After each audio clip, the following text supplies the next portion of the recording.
Well, we are back to on this Thursday night here in the Dan Patch Studios. This is Behind the Line. Steve Cross alongside is trainer Roger Welch. Welcome aboard, man. Hey, thanks for having me here. Absolutely. By all means, Roger Welch, of course, for those of you who, well, may be unfamiliar, maybe have been hiding under a rock somewhere, Roger has been a mainstay here in the state of Indiana for a number of years now. Very successful stable on the backside. And we've invited some of our friends out there on social media to submit some questions. They have done just that, and we're just gonna chat a little bit here before we get started. You got a couple horses in tonight, I see. Yeah, there's two. Boomerang's making a start there, and in the open class, and that's tough. She's got to work her way down. She's made a lot of money last year, so she's got to pay her dues, but she gives 100%. And Cy Shaver's filly, Shadow. Yeah. Shadow's racing, and she's been a handful for 2 years, but I tell you what, she's qualified and she's blossomed, and I expect a big start out of her tonight. She is in. Let's see, wasn't she in the 12th race? Yep. Casting Shadows. Yep, Casting Shadows. Yep, Okay. John DeLong's driving. I thought she raced very well. In fact, I believe I made her my best bet, or at least she was in the running for my best bet of the night. I thought she raced very well last week, coming from off the pace, pacing home in 27 seconds flat. So, you said she's a bit of a handful. Yeah, she was really hard to train down, real hard. Meaning what, as far as getting gated or attitude? Attitude. Really? Pure attitude. She's loaded with talent, but just the world's worst attitude you could possibly have, Do you find that, may that be hereditary? Do you know, is the dam? I don't know anything about her dam. Cy Shaver's the breeder. He had the dam, Okay. and he said she was a sweet thing. She broke a bone after her first or second start. Okay. And this is the first baby out of her. Okay. And, she's bred to be good. She's out of a Shadow Play mare that had a record of 53, I think, as a 2-year-old. Right. So. Okay. And last year she was just not in the game, Not in the just game. so mentally immature. So we turned her out and then brought her back this year, and here she is. So when you turn them out, you literally turn them out of the field, let them be horses? Yep. She needed to get out of the barn. Okay. And she went to Cy took her back to his farm, turned her out. Beautiful farm in Michigan. Yep, he turned her out, and she came in 500 pounds overweight. And we had to work hard to get her back down to racing weight. And right at stake payment time, she started going back to like she was last year. Okay. And, she's not eligible to the Sire Stakes, I don't believe. And because I didn't think she'd ever make the races, and here she is. There she is. Yeah. So, do you find it's harder to take off the weight versus put on the weight? If you No, it's much harder to put on weight. Much harder to put on the weight. Especially when you're training them and you're racing them. Okay. And then the summertime you got the heat and everything else. And it's easy to take the weight off them. It's hard to put the weight on them. Okay. So she's a pacing filly. One of our questions we have here from the Twitter, trotters or pacers, and I know you've had a lot of success with both. Any preference? When I first started in the business, I had nothing but pacers. Didn't have any owners that would buy trotters. Okay. So I went out and I wanted trotters. So I went out and I bought my own trotter, and he ended up being a champion in Illinois. And then I got to get more trotters, and the ball just kept rolling. But I've always said, anyone can train a pacer. It's not that hard to train a pacer. You got to have a lot of patience to train a trotter. And when you get a good pacer and you get a good trotter, it's just a little bit more. Personally, it's a little bit more satisfying, and that you have a good trotter. Sure, absolutely. I've always heard that. Yeah, and if you have a trotting filly, that's a good trotting filly. It's a feather in your cap, and it's really fun. Trotting hobbles or no trotting hobbles? I tell you what, I used to be strictly against trotting hobbles. Right. But as the price of yearlings have gone higher, and owners are paying a lot of money for trotters, and you're training them down, and you're having trouble keeping them balanced and keeping them flat, and then the speeds that they go and the catch drivers and everything, some of the horses you got to throw the hobbles on, or they're going to make nothing. Okay. So you think that's one of the biggest reasons why we see so many with trotting hobbles? We never used to see trotting hobbles. Right. It was taboo to have a horse with trotting hobbles, and if you did have one, it was because the speed may have been there, but again, they just couldn't put everything together. They just needed that little final touch, and so we never used to see trotting hobbles. Now it seems like there's trotting hobbles everywhere. Yeah, before they never went the speeds that they go now. Right. And you had a lot of trainers driving their own horses. Right. And they knew where to push them, where to take it. And now, from the time the wings fold, you're going. I never used trotting hobbles. I wish I could turn back the clock and go back to some really good trotters that I had. If I would have put trotting hobbles on those and put my ego and pride to the side, they would have made hundreds of thousands of dollars more. Right. But I didn't do it. But when I would ship down from Chicago and race at Hoosier Park, racing 2-year-olds, and they had to be a little steady and this and that, I said, I'm not going to ship 3 hours to have a horse jump it off out of the gate when I could have put hobbles on. And that's how I started using a couple hobbles and trotting hobbles, and then now I try to stay away from them. Sure. But it's all about dollars and cents, and Right. some horses need them. I've got a Sense. filly I raced the other night, Tatiana Romanova. She Yes. raced last season with hobbles. Okay. This year she doesn't have them on. And just because she's grown up and a lot more, Yep. more solid. Yep. Stronger. Solid. She's a Guccio. They mature more at 3 than they do at 2. And I've noticed that. Yeah, and she doesn't need them now. And Okay. and some of them don't need them. There's just some little spots where you do need them. Bridge to Jesse, perfect example. He's qualified without trotting hobbles, and he's fine. But if I'm happy with him going in 55, he doesn't need them. If I want him to go in 52, 26 and a piece out of the gate, he needs them. So sometimes it may also, maybe the horse doesn't need it so much as maybe the trainer or the owner. Oh, the driver. Or the driver. Yeah, the driver needs them. Trainers don't need them. Owners don't want them. It's the drivers.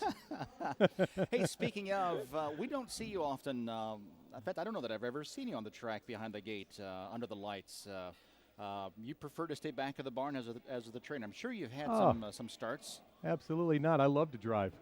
I get out there in some qualifiers, but I'm 212 pounds, 6'4". and so? Yeah. Well, you better watch out. John DeLong and Kyle Wilfong got together and got me a really nice set of wheels for my old Telstar race bike. Okay. So you might see me out here this year. Okay. All right, very good. So you said when you started back in Illinois, that's where you're from, is the state Right. of Illinois. Yep. Where did you cut your teeth as far as did you start in Chicago? Did you start at the fairs, at Aurora? Whereabouts? County fairs. County fairs. In Illinois. I used to go to Aurora Downs when I was a kid with my dad, and Okay. Washington Park, So it's a family Maywood thing. Park. Yeah, absolutely. Yep, I'm a 4th generation. Really? And Ryan's driving horses now, and he's a 5th generation. But yeah, at the county fairs, I raced against the Leonards and the DeLongs and a lot of other people at the fairs. And then when I got out of college, I went to Pompano and trained horses for Jack Ackerman. Oh, okay. So and he let me drive a lot of horses down there.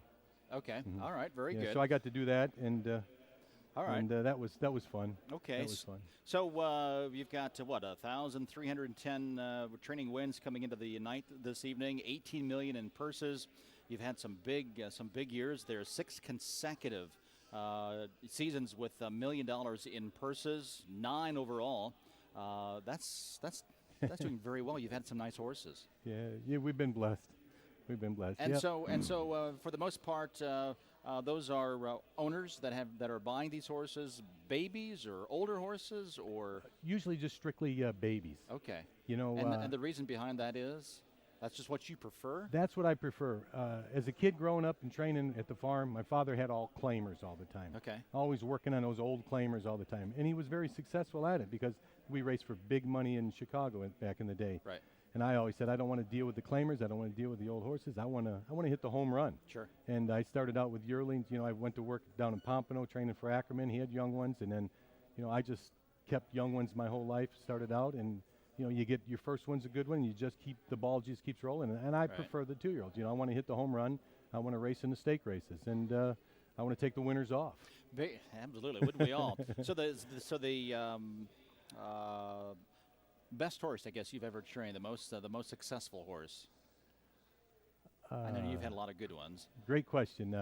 Mini-Me was Mini-Me, was a yes. really good horse. World champion. World champion, first horse to ever break, the 51 bear. I think he went 50-3, and he was just a super nice horse. I got to train Always Be Mickey, as Right. a 2-year-old and raised him. Right. He was a good horse. Bridge to Jesse is a lot of fun.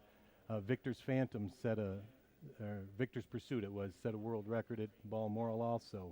Okay. Giggles the Clown, she was a 5th off the world record as a 2-year-old. And you So that was nice. Still have her. I still got old Giggles the Clown. Yes. She's producing babies. She had a Sire Stakes winner last year, and she's just, she's like an ATM machine, Yeah, she's good.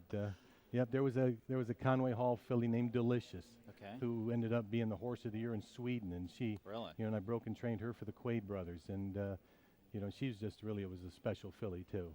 So you've had quite a few different owners, a lot of relationships with different owners. One thing I found out here, it was about a month ago. I was looking at yearlings in the state of Illinois, and was at Walker Standardbreds and talking with Doc. What a great guy! I love the guy. Just a wealth of knowledge, and Roger Welch's name came up, and we were talking about you and the success you've had, and the name of George Steinbrenner came up. I didn't realize you trained for George Steinbrenner, the George Steinbrenner. Yeah, the George Steinbrenner, man. We had some great times. We had some great times. He How did you get hooked up with him? I'll tell you what. I was in Florida training at Spring Garden Ranch, and he called me. Says, "Hi, this is George Steinbrenner," and he says, "I'd like you to train some horses for me." And I said, "Yeah, right. You can't afford me," is what I told him. I did not think it was him. I thought it was my buddy Tommy Decker. So he says, "No, really." He says, "I'll have my people call you." I said, "Yeah, and hope my people answer." Just playing and along. that was it. And then he called back again, and he said, "No, really, this was George Steinbrenner." So that's how I got it. And he had some horses down in Pompano. He sent up to Spring Garden Ranch, and then I trained those. And we were lucky. He says, "If you see anything, buy." I said, "Well, I bought a little trotting filly. It was a no-sailor from Doc and Pat Walker. Okay. Fox Valley Annabelle was her name. And she went out there, she's a little trotting filly, and she was the trotter of the year as a 2-year-old and 3-year-old. And, she beat the boys in the Sumac Lad as a 3-year-old. So she just did nothing but make money. And so you hit a home run right off the bat. And then we went right out the next year and bought Fox Valley Evita and Gambado, and they were the best ones, and it just kept going, So Wow. I was with him for, I think, 10 years. No kidding. Yeah. I got fired twice, and I quit once. Yeah. So if you've ever seen the Seinfeld episodes with the George Steinbrenner and Seinfeld, exactly like that. Exactly like that. But, I wish I could go back, because there was a lot of perks that I didn't take advantage of, but we had a lot of fun. It was a good time. Well, good. And, of course, now we see your name attached to the DeLong family quite a bit. How did that relationship start? My father years ago worked for Bo and Ray's father, Bill. Okay. And then when Bill lived down by Spring Garden Ranch, and I raced at the fairs against Bo and Jesse and Jay and them guys. Okay. And when their father lived down there by Spring Garden Ranch, and they wanted to he had a golf cart. He only lived like a block or two away. So he would come over to the barn, so then they'd send me down a horse to train for them. And and his father would come down. We'd wait around. He'd come over, and we'd train his horse for him. And Sure. And Bill was just a great guy. And then Bill and I would go fishing all the time, because right there in the St. Johns River. So, and it's just been family friends forever, forever. And I understand it's maybe a little bit of a different relationship in that, and correct me if I'm wrong, but from what I understand, maybe some of the yearlings that they buy or some of the horses that they raise, they will themselves, the DeLong family themselves, will break those colts, train them down a bit, and then send them to you? Yep. Oh, that's got to be a great gig for you. Yeah. Well, they know I don't like to work in November. That's the deer season. The deer season, yeah. okay. So I got to, and they have a blast breaking their own babies. Really? Yeah, they got to argue about who owns this and that, and and I mean, these things literally go from your sale to the trailer. They got a harness on and they're hooked the next day, basically. So, they like to break them, and now they're getting into their own homebreds and that. So, a lot of times they'll take the Pacers home, break them. I'll break the trotters, but this year they got piggish and took them all. So.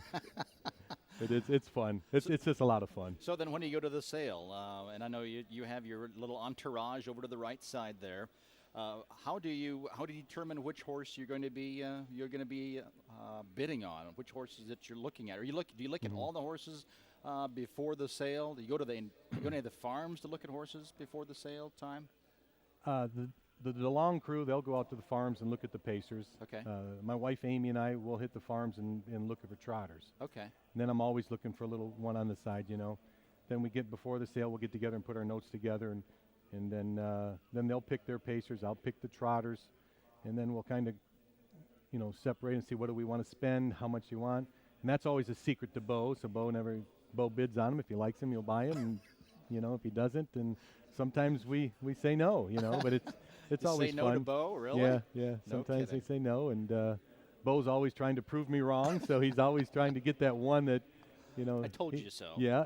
And by the way, he hasn't got that one yet, so he's.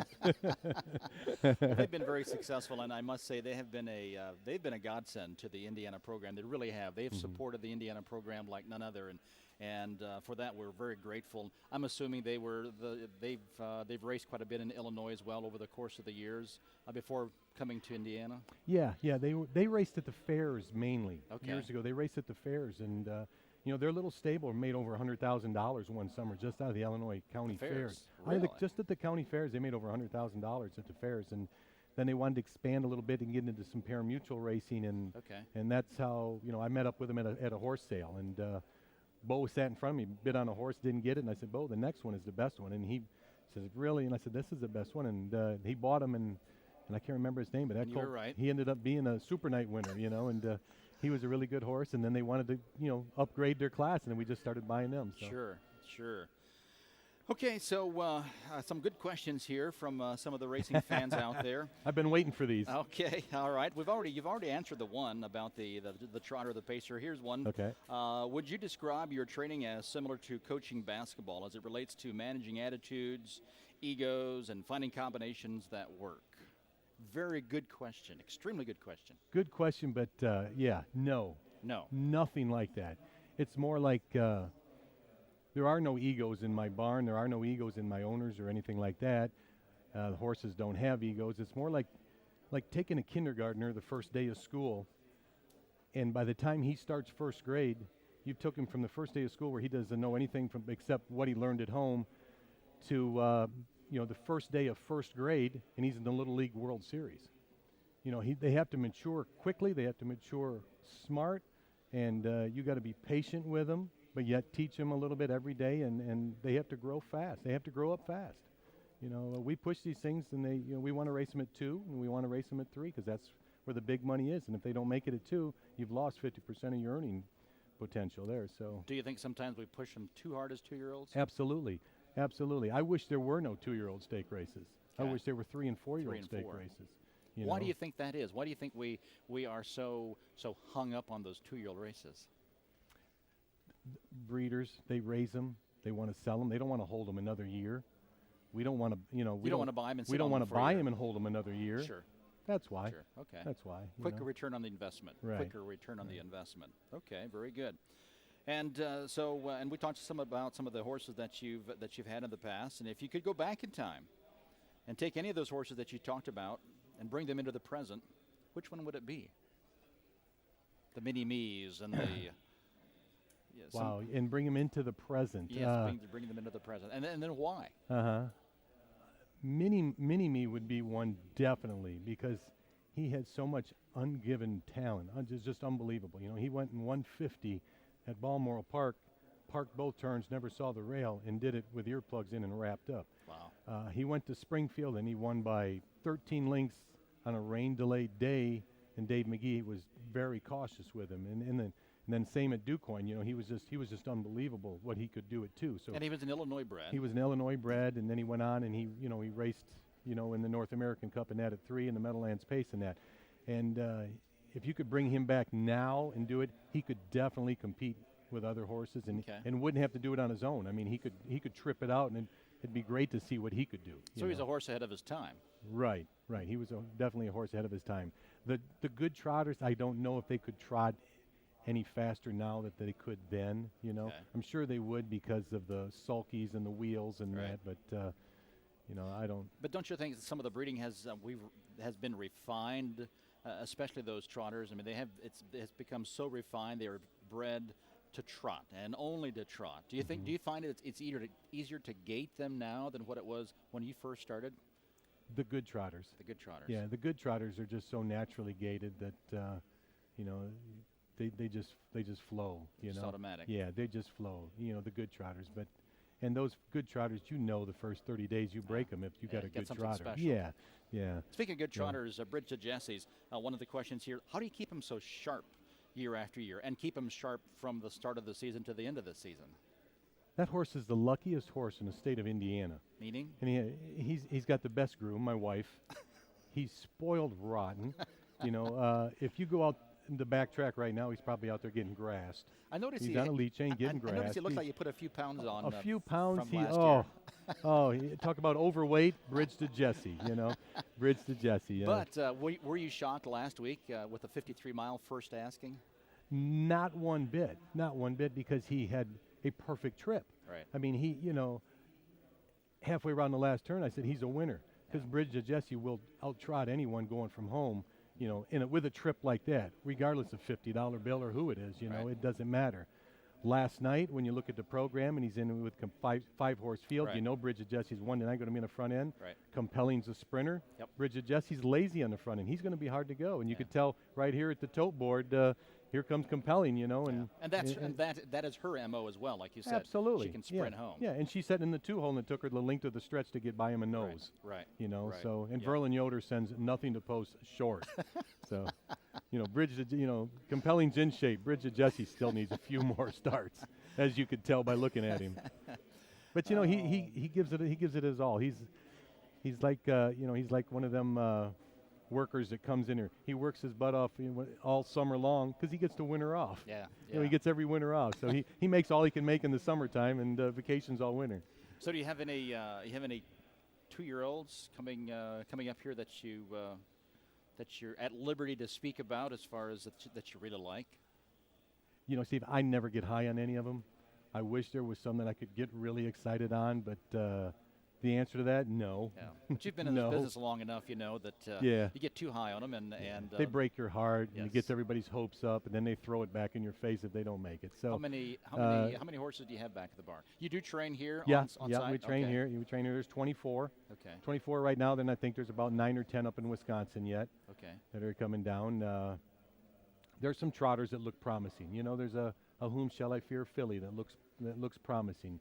There's a Jailhouse Jesse that looks promising. Okay. And what do you think about Guccio that I like? Really? But a Guccio that I like a lot, but he's a Guccio, so I don't want to get high on him. Wait till he's 3. Yeah. And that's what I said about Guccio from day one. He himself was just a 2-year-old. Right. He was a phenomenal 3-year-old. Mm-hmm. And I noticed that in his first crop as 2-year-olds here, the later the season, the better it seemed like the better they got, and like you said earlier, they seem to mature better when they get a little bit older, and so maybe those Guccios we need to wait until they're 3 years old to expect. Last year, Cat American, for example, a 3-year-old that was just a phenomenal rookie. Yeah. But again, he was a 3-year-old versus the 2-year-old, and so some of that I think certainly is hereditary. Yeah, and this year I think could be the year, the come out year for 2-year-olds for Guccio. I've seen some nice ones here training at Hoosier Park that look real nice and got some brains to them too, and they're great looking individuals. Yes, yeah, they are. And what do you think about Whom Shall I Fear? Think he's going to be a good sire? Going to put you on the spot here. Yeah, I've got a colt and a filly. Okay. Got a colt and a filly, and they both trot right away. They've got brains. They got a flawless gait to them and everything. My colt is a little on the small side. Hasn't grown any since we bought him. Okay. And the filly is a strong filly, and I think you'll hear from her. So I think he'll do good. I think another one, Class Included. Yes, that was my next. Not a lot of foals out there. Right. There's a colt here that could possibly be one of the best colts in this area, in the country, possibly. Okay. I'm not going to tell you who's training him, but he'll tell everybody else who's training him. So he's probably told everyone already who's training him. We'll let him do that. Yeah, right? yeah. Okay. But he's a very good colt. I've seen him, and I think I'm a pretty good judge of horses. Right. And so you might see, you'll hear from that one. Okay, very good. So then, what does a day look like for you? Are you up bright-eyed and bushy-tailed early in the morning? I can tell. Yeah, we get. You got to be honest here. I know Amy works her tail off, and is she the first in the barn, or are you the first? No, we got a tough crew.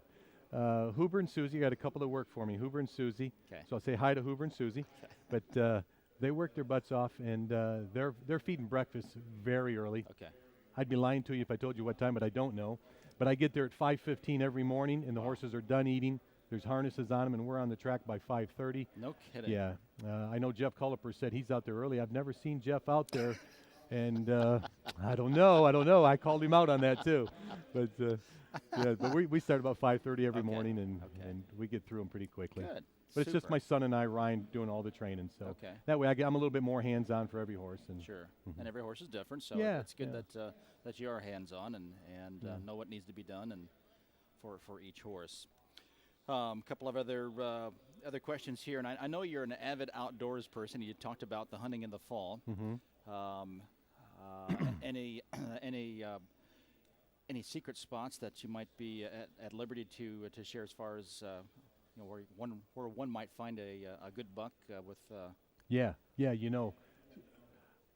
I hunt only about 3 miles from Sam Widger's house, and he doesn't even know it. But there's a monster deer there, and Sammy doesn't have a clue. Doesn't have a clue. Doesn't have a clue. Okay. So, do you think he could hit it if he could hit it if he knew it was there? Is he a good shot? you got to see. I got to see it to believe it. I haven't seen it, so I don't know. No trophies apparently. No, at Grant his Wilfong house. is. Grant Wilfong. Yeah. Okay. Yeah, Grant Wilfong's good. All right. Then as far as the fishing, I understand you're a great bass fisherman as well. Someone wants to know. Benita wants to know who's the best bass fisherman of the family, you or Riley? My son Riley. I tell you what, he's good. He hasn't caught a bass as big as I've caught. Okay. I've caught bigger smallmouths and bigger largemouth, but he's a senior in Michigan State right now. He's graduating Saturday Really? and he's on the Michigan State bass fishing team. So he travels all over the country in these bass tournaments. And No kidding. Just the other day he qualified. He finished 4th out of 95 boats in the FLW. So he'll be in the national championship for that. And a few weeks before that, he qualified in the Bassmasters. No kidding. Collegiate. Yeah. So Wow. so he thinks he's a better fisherman. He probably is because Mom and Dad bought him his own boat, and he's got this fancy boat and stuff like that. Gotcha. But when it comes down to it, Gotcha. But he's not interested in the horses, so. Yeah, Is he? he is interested in the horses, but Okay. he played travel baseball all the time, and he played for the Chicago Gravel and flew all over the country pitching. He's a left-handed pitcher, and he never really had time for the horses Understood. in the summertime. And so Understood. Packers or the Bears? we know it's going to be all Green Bay for sure. The Packers. When They will got that two start? draft choices They gotta first start round. first. They got 2 draft choices first round. They got 2 draft choices second round. The Bears didn't get any. They've traded them away. So, the Bears can't even make a field goal, how they gonna beat the Packers? Ouch. Yeah, how they gonna beat the Packers? And if you do walk into the racing office here sometime within the meet, there will be a Green Bay Packer flag hanging. Okay. And it will be bigger. It's a bigger flag. It's already here, and it's a bigger flag than the flag in the infield. Okay. So that will be hanging for 30 days in the racing office here at Hoosier Park. Okay. And for those right. of you following, it'll be on Twitter and Instagram and all that other stuff sure it too. will. And I'm sure you're pretty techy And so guy. Race Secretary Scott Piney will have to walk past it numerous times a day. All right, one from Sarah Conrad. Where are you taking a Team Green Queen on your next date night? Got to be an inside story I took there. her to. Well, I'll tell you where I'll probably take her. I think I'm going to get comped a dinner for 4 at the steakhouse for being on here today from You should. somebody You should. somewhere. So I'll probably take her to the steakhouse if Rick Moore or someone's out there listening or anybody like that. Team Green Queen would love to go to the steakhouse some night and watch them. And All right. but I did take her to Olive Garden for lunch today. Okay, well, that's good. Yeah, That's good. Queen Lagatha Lagertha. What's her name, Steve? I don't. You tell me. You tell me. Yeah, Queen Lagatha. Lagatha. Yep, from the Vikings. And Where's she at? She coming she's, back? Absolutely. She's qualified here 2 weeks in a row. 56 back in 54, 26 and a Really? piece on the end of it. And She's a nice filly. She's as tough as nails, and she's been a sweetheart. I bought her at the sale from your sale last year, and that was the very first yearling that I looked at a farm. And like I said earlier, I go to look at trotters. Right. She was a pacer. I'd seen her. I fell in love with her. I said, I got to have this filly, and so that's how I got Queen Lagatha. And All right. Very good. Well, Roger, it's been great to have you on, and thank you for taking your time out of your busy day. And certainly wish you the best of luck here and the rest of the season. Thank you.